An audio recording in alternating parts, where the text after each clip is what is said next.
Hey everyone, welcome back to our channel. In this video, we'll be discussing the pros and cons of renting versus buying a home here in South Florida. So folks, as we've said in other videos, South Florida is a very popular destination for many folks. It has beautiful beaches, it's got warm weather and a vibrant nightlife. It basically attracts a lot of folks coming in from all over the country.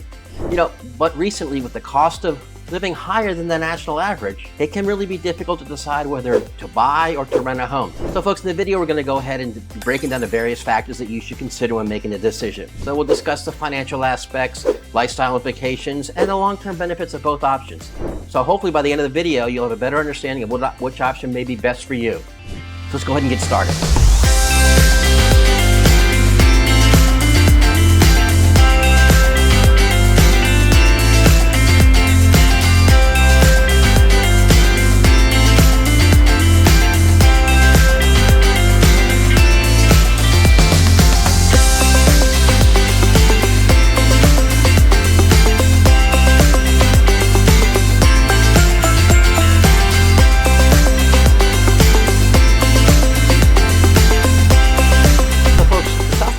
Market is expected to remain healthy and pretty much a balanced market with a slight lean towards the seller's market. And what that really means is that due to continuing inventory shortages, also to some of the increase in amenities that different areas are putting in, it's really going to lean more towards, the sellers may have just a little bit of an edge, okay? With the cost of home ownership is increasing, it's making it harder for buyers, especially first-time buyers, to go ahead and look for buying homes. Plus the fact that a lot of times, a lot of the folks coming to South Florida are coming in from out of the area, maybe even out of the state. So they're not 100% sure as to where they want to be, where they want to settle. So the other thing that's kind of causing a little bit of uncertainty, if you will, is that the real estate market is still being it's also relatively strong due to real estate arbitrage, okay, and to population growth. We still have a lot of folks that are coming down to the South Florida area, okay? And with that, the market itself, it remains attractive to both buyers and to investors, especially to buyers that are looking to invest. Now, we do expect some continued stabilization of the market late in 2023, maybe early into 2024. But again, a lot of that's going to be due to some of the economic conditions. It's going to be due to the political climate. Okay, the Fed is expected to meet again this year, and we don't know if they're going to raise the rates a little bit. Interest rates are currently in the mid-7s right now, which is a far cry from where they were back a year and a half ago, and they were down in the high 3s and low 4s. And the South Florida economy is still very, very strong. It's attracting businesses, it's attracting folks. And these trends are expected to continue here in the South Florida market. So, and what this all kind of comes into, what it leads to is basically, it leads to a very strong trends to investing in South Florida real estate. We do have a little bit of a shortage right now, a tight real estate rental market, which some of the folks we've talked to recently, we've talked about Anthony, we've talked a little bit about this. It is a little bit tighter real estate market, and South Florida does, the rental market itself does also have those two different periods, the high season and the low season. And the rental rates and the availability of properties is very, very different between those two seasons. So folks, let's talk a little bit about the pros of renting first, okay? And the first and probably most obvious pro in renting is basically, it provides a lot of flexibility. It also kind of eliminates the financial burden of replacing things. Basically, when you rent somewhere, if you're renting a place, if something goes wrong, something breaks, call the landlord, he comes over, he fixes it, everything is taken care of. Okay, it does offer a little more flexibility in terms of what your plans can be. If you want to maintain that flexibility of plans yourself, maybe you're not sure where you want to be 6 months or a year from now, then maybe renting is a good option for you to take a look at. Also, if you're not really sure, if you're a family and you're checking into some of the key areas for families like schools or amenities, overall safety, it also gives you the ability over time to go back and take a look at different areas and see how you like those. And it just basically allows you to kind of test the area before you make the longer term decision around buying. Plus, also if you're renting an apartment or a condo, you may have access to amenities like a pool and gym and underground parking, concierge service that you may not ordinarily be able to have either in a single family home if you're buying, or even if a comparable condo or townhouse if you're looking to go ahead and buy it. The amenities that may just put that out of your price point. So, and these amenities, that's not something that folks should overlook. I mean, this is a great way to get to meet new people. One of the coolest things that we've seen is basically, we were out showing some friends, Georgia and Bill, and one of the things we came up with is that there was this beautiful, beautiful building. But the coolest part about this was not necessarily it was not just the fact that it was on the ocean, but it was the fact that it had its own little private beach, and it had its own little, basically, tiki hut area. It had barbecues, grills inside, it had refrigerators inside. It was a very, very cool thing. Now, this is one of the areas where in some cases you can rent, in other cases you can buy, but it has a lot of amenities, kind of what we're talking about. But I just gotta tell you, it was such a cool area to see. This beautiful big tiki hut where folks could hang out, you could have your little parties. And it probably fit about 30 to 40 people, so it was not something that was going to be very small. Very, very, very cool amenity that's available to folks that are renting, or if you're buying at a higher price point. You know, there's a good side and a bad side to everything. So one of the things that you're going to see is basically, there are some cons to renting. There are some things that you need to be considered that may not necessarily be considered positive by most folks. I mean, renting basically means that, as many people have said to us, it means your money is gone. Once you pay the rent, you're basically paying somebody else's mortgage, okay? That may not sit well with a lot of folks. The other thing is that rent typically goes up every year, whereas a fixed rate mortgage, basically your payment is pretty much fixed every year, with the possible exception of an increase in real estate taxes or increase in insurance, which you're going to get plenty of notification for. Also, as a renter, you're not going to have a whole lot of flexibility in being able to kind of decorate or customize or basically make the rental property look like your own home, as much as you would with a property that you would purchase. Okay, and I mean, I'm not saying that it's totally draconian. I mean, you have the opportunity to hang pictures, and if you get a good relationship with your landlord or the owner, you may be able to go ahead and get some different paint in there, maybe get some different amenities in there, but you're not going to have the freedom that you would have ordinarily with a home that you actually own. Additionally, some landlords put some pretty stiff restrictions in on what you can and can't do. You may not be able to smoke, for example, if you're a smoker. If you have pets, you may not be able to bring pets in. Okay. In addition to that, you also may not be able to make some changes to the property itself. Maybe you like to have something, a different kind of an air handler or a different kind of an air conditioner, or just little different things. You're pretty much restricted in what you can and can't do with the property as far as it goes. Now, like I said, it can be a little frustrating for those folks that are looking to try to basically create something that's reflective of their lifestyle.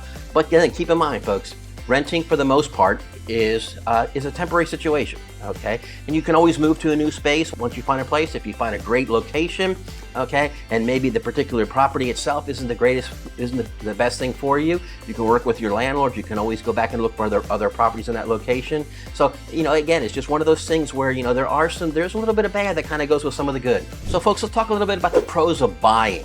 Okay. Now, one of the things that we've talked about in some of our other videos as far as renting versus buying, okay, is that especially if you're going to be renting during the high season, what we're seeing now is that traditionally there was a first month's, last month's, and security deposit for rent that was needed, and typically you're paying out 3 months worth of rent. In some cases, especially if you're renting during the high season, okay, a lot of landlords now are looking for that entire rent up front. Folks, that chunk of change that you're going to lay down up front for a rental, in some cases, that's as much, if not more, as a down payment for buying. So that's one of the things you definitely want to keep in mind from the standpoint of going forward. I mean, the amount of immediate cash coming out of your pocket.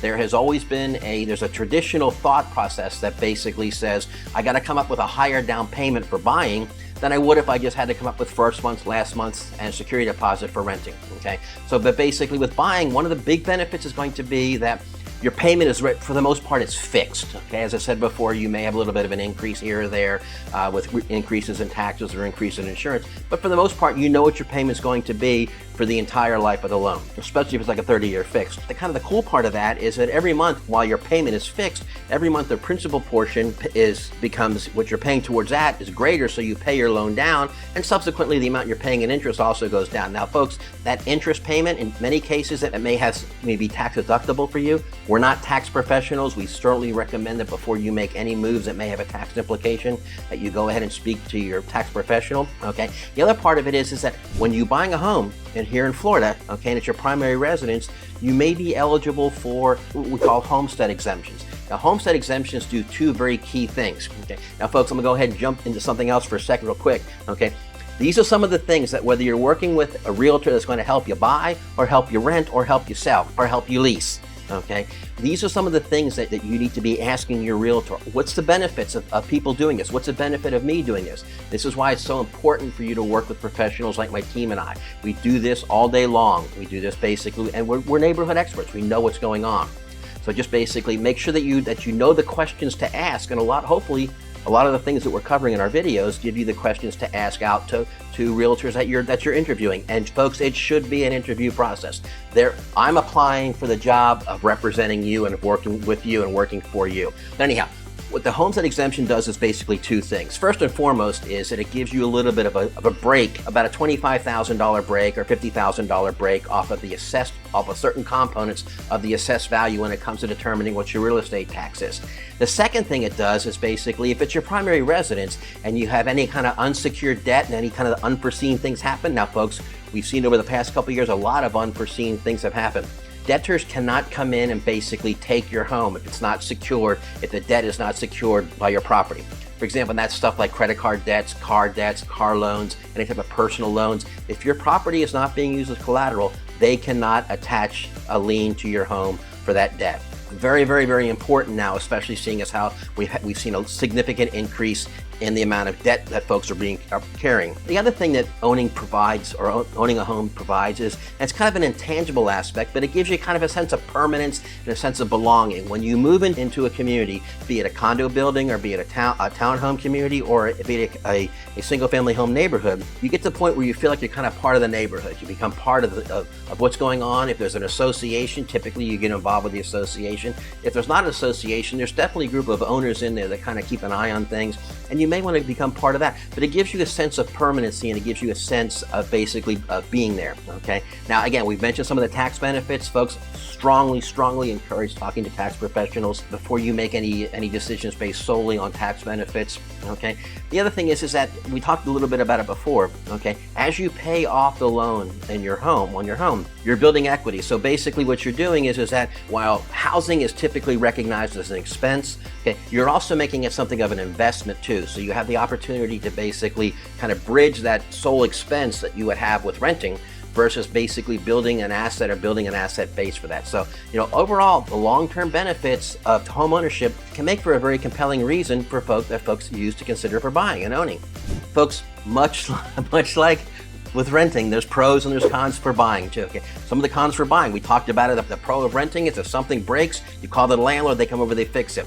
If you own a home, if something breaks, guess what? Guess who's going to fix it? Call yourself, because you're the one that's going to be fixing it. Okay, so you're going to be responsible for the maintenance. You're going to be responsible for property taxes, and oh, by the way, you're going to be responsible for insurance, folks. I can go on for hours about the insurance situation down in South Florida. Check out some of our other videos in regards to what's going on with insurance and real estate taxes and home ownership costs. But it suffices to say that home ownership, a lot of that can be determined by whether or not you can find insurance for it and whether or not the insurance is something that's affordable. Okay, but again, in addition to those, you have the cost of maintenance. Okay, and if you live in a community that has a HOA, in some cases they're going to have some kind of minimum requirements. They're going to have some parameters that they want you to keep your property in. Okay, the other thing is that buying a home, while it gives you a sense of permanence, okay, it also reduces your flexibility in when it comes to moving, okay? And folks, this can be a significant issue for folks that basically, if you're not really sure that you want to be where you are, okay, and you go ahead and pull the trigger to basically buy, if you want to move, okay, and if you want to move very, very quickly, there may be market conditions or there may be some things that basically limit the investment, return on your investment that you've made in purchasing your home, okay?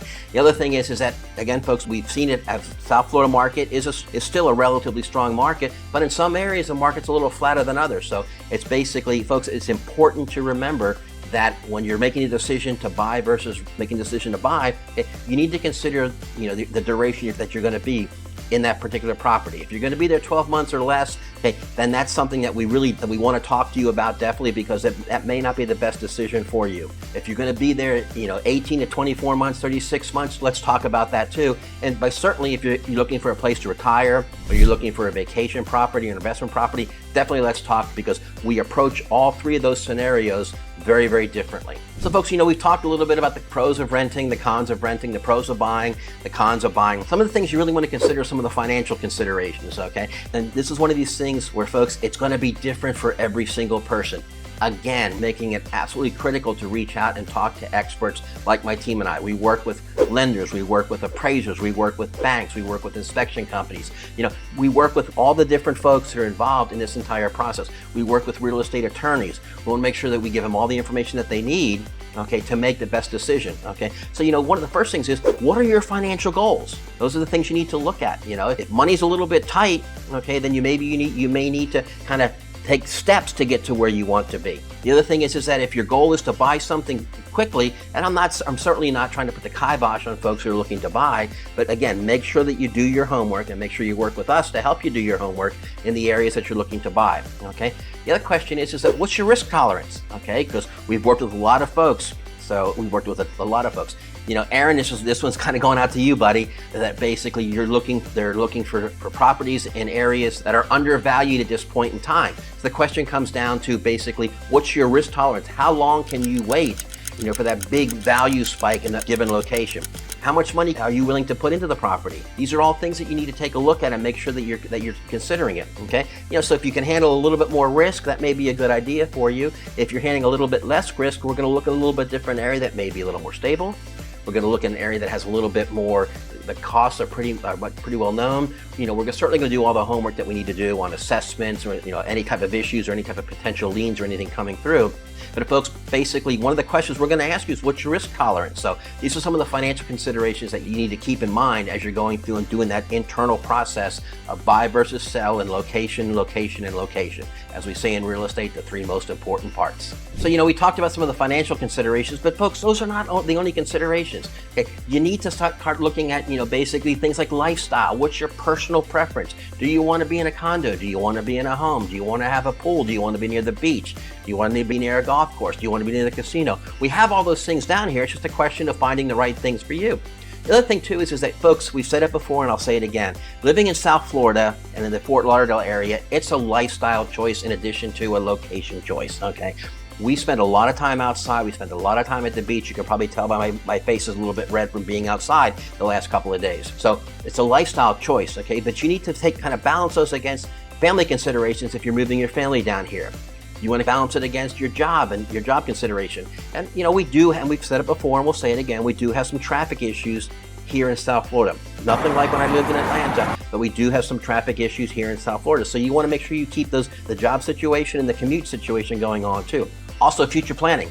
Are you going to be here short term? Are you going to be here long term? Is this something that you're going to invest in? Is it a property that you're going to use for vacation purposes? Are you going to vacation here sometime and rent it out? Are you going to totally rent it out? Are you looking for a short term rental? Are you looking for a long term rental? These are all the kind of the future planning considerations that you need to keep in mind. The other thing, folks, we talked about it before. I'm going to throw it back in here again. Okay, basically, it's budget and expenses. You need to be very, very realistic with yourself as far as what you can afford, because when you talk to a lender, if you're going to borrow, lender's going to give you two numbers. They're going to tell you what you qualify for, and then they're going to tell you what you can probably afford. Okay, and I have yet to see where those numbers are exactly the same.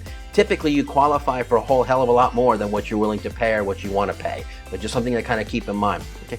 The other thing, folks, think about amenities and services. You may want to make the difference between buying a nice house that doesn't have a pool that's in a decent location versus buying a condo that has a pool and has a gym and has concierge service, underground parking, and it's on the beach or it's on the intercoastal. Folks, keep in mind what those amenities that you want for. You want to make sure that you're going to be happy being there, because anytime you're not working or anytime you're not out, that's where you're going to be. Okay. The other part of it too is this is where, again, working with experts like my team and I come into play. You want to take a look at what the resale value is. If for some reason you need to sell a property, or if you're basically buying it for a long-term investment with an eye on selling it after a point in time, let's make sure that we're looking at it from the standpoint of the resale value. Is it in a good area? Does it have a good resale value? Is there good history with the property in the area? These are all considerations that you want to keep in mind as you're going through this process to determine whether you want to rent or whether you want to buy. So folks, in a nutshell, it's kind of all about balancing your wants versus your wallet, okay? Housing decisions are big decisions. In many cases, they're life-changing decisions, okay? But taking into consideration all the factors that we've laid out to you, those are things that can kind of help you make sure that you're fit for your lifestyle and also for your financial success, okay? So folks, thanks for hanging out with us. We appreciate it. Don't forget to share our videos. Don't forget to like. Go ahead and click the bell to let people know that get notified every time we drop a new video. Okay, and go ahead and subscribe for more helpful insights on your journey of finding the perfect place to call home.